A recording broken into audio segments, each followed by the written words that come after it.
गुरुर्ब्रह्मा गुरुर्विष्णु गुरुर्देवो महेश्वरा गुरुर्साक्षात् परब्रह्म तस्मै श्री गुरुवे नमः। मैं अपने गुरुदेव महादेव के चरणों में कोटि कोटि प्रणाम करती हूँ। अपने गुरुदेव महादेव का कोटि कोटि धन्यवाद करती हूँ।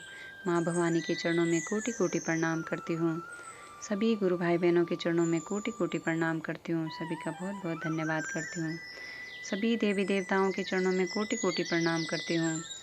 तीन सूत्र के दाता भ्राता श्री हरिंद्रनंद भैया के चरणों में कोटि कोटि प्रणाम करती हूँ और उनका कोटि कोटि धन्यवाद करती हूँ, जिन्होंने हम सभी को गुरु के तीन सूत्र देकर शिव शिष्यता का मार्ग दिखाया।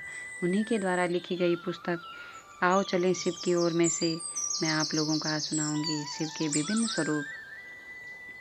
नमः शिवाय, नमः शिवाय, नमः शिवाय।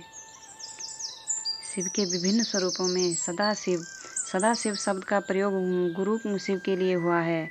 सदाशिव शब्द का प्रयोग गुरु शिव के लिए हुआ है। वह शिव ईश्वर है, स्थायी है, सत्यम शिवम सुंदरम है।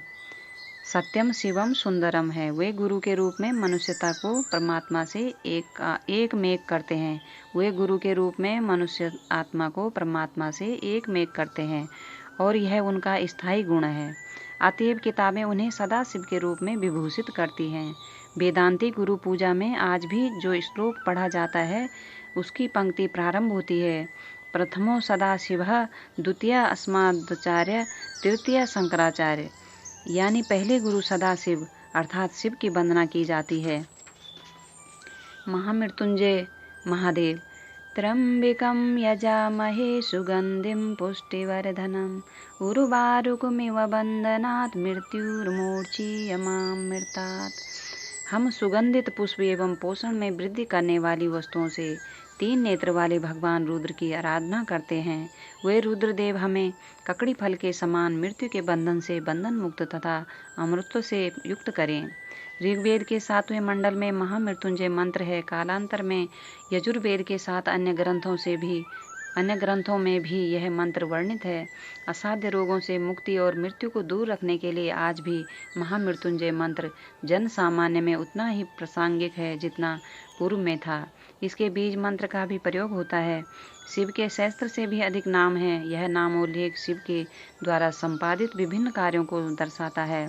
पुष्पदंत कवि ने शिव की स्तुति में ठीक ही कहा है, असित गिरीशमं स्यात् कज्जलम सिंधु पात्रे, सुरत सुरवर शाखा लेखनी पत्र मूर्वी, लिखिति यदि गृहीत्वा शारदा सर्वकालम तदपि तव गुणानमेष पारम न याति। निहितार्थ है कि यदि समुद्र के जल में हिमालय पर्वत के बराबर स्याही की टिकिया घोलकर स्याही बनाई जाए और स्वर्ग के वृक्ष परिजात की शाखा की लेखनी बनाई जाए, पूरी धरती कागज हो और माँ शारदा स्वयं उस महेश्वर के गुणगान में अनंत काल तक लिखती रह जाए, तब भी वे नहीं लिख पाएंगी। महाकाल। भगवान शिव की उपासना महाकाल के रूप में प्राचीन काल से चली आई है। उज्जैन में महाकाल का सुप्रसिद्ध मंदिर है। महाकाल शब्द का अर्थ काल से परे की सत्ता माना जाता है। जब काल नहीं था तब भी शिव थे।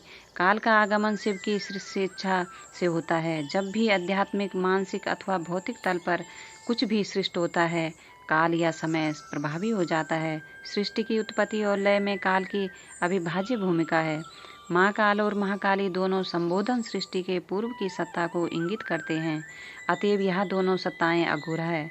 सृष्टि के पश्चात भी काल पर पूर्ण नियंत्रण महाकाल का रहता है। वे अकाल होते हुए भी काल के देवता हैं। काल निसंगी होता है। महाकाल के रूप में शिव भी निसंगी हैं। माना जाता है कि महाकाल की दया भी कठोर होती है, क्योंकि वे निसंगी काल के नियंत्री देवता हैं। शिव महाकाल के रूप में अघोरियों, कपालिकों के सर्वोच्च देवता हैं। महाकाली महाकाल की शक्ति है। महाकाली भी काल की देवी है। सृष्ट जगत में महाकाल की शक्ति के बाहर कुछ भी नहीं। महाकवि कालिदास ने अपनी पुस्तक मेघदूतम में उज्जैन के महाकाल मंदिर का उल्लेख किया है। उज्जैनी का प्राचीन नाम अवंतिका है। कालिदास मेघों, बादलों से कहते हैं कि महाकाल मंदिर के ऊपर से गुजरते समय तुम ठहर जाना जब महाकालेश्वर की आरती का समय हो। कालिदास मेघों बादलों से कहते हैं कि महाकाल मंदिर के ऊपर से गुजरते समय तुम ठहर जाना जब महाकालेश्वर की आरती का समय हो जाए। न भूमिर्चापो न वहिर्न वायुर्न चाकाश आस्ते न तंद्रा न निंद्रा न ग्रीष्मो न शीतम न देशो न बेशो न यस्यसिते मूर्ति स्त्री मूर्ति तमिडे अजम शाश्वतम कारणम काराणाम शिवम केवलम भासकम भास्कानाम तुर्यम तमः प्रमध्यंतहीनम प्रपद्धे परम पावनम द्वैतहीनम। जो ना पृथ्वी है, ना जल है, ना अग्नि है, ना वायु है और ना आकाश है, ना तंद्रा है, ना निंद्रा है, ना ग्रीष्म है और ना शीत है, तथा जिनका ना कोई देश है ना कोई वेश है, उन मूर्तिहीन त्रिमूर्ति की मैं स्तुति करता हूँ। जो ना पृथ्वी है, न जल है, न अग्नि है, न वायु है और न आकाश है, न तंद्रा है, न निंद्रा है, न ग्रीष्म है और न शीत है, तथा जिनका ना कोई देश है न वेश है, उन मूर्तिहीन त्रिमूर्ति की मैं स्तुति करता हूँ। जो अजन्मा है, नित्य है, कारणों के भी कारण है, कल्याण स्वरूप हैं, एक हैं, प्रकाशकों के प्रकाशक हैं, अवस्थात्रय से विलक्षण हैं, अज्ञान से परे हैं, अनादि और अनंत हैं, उन परम पावन अद्वैत स्वरूप को मैं प्रणाम करता हूँ। नमः शिवाय, नमः शिवाय, नमः शिवाय।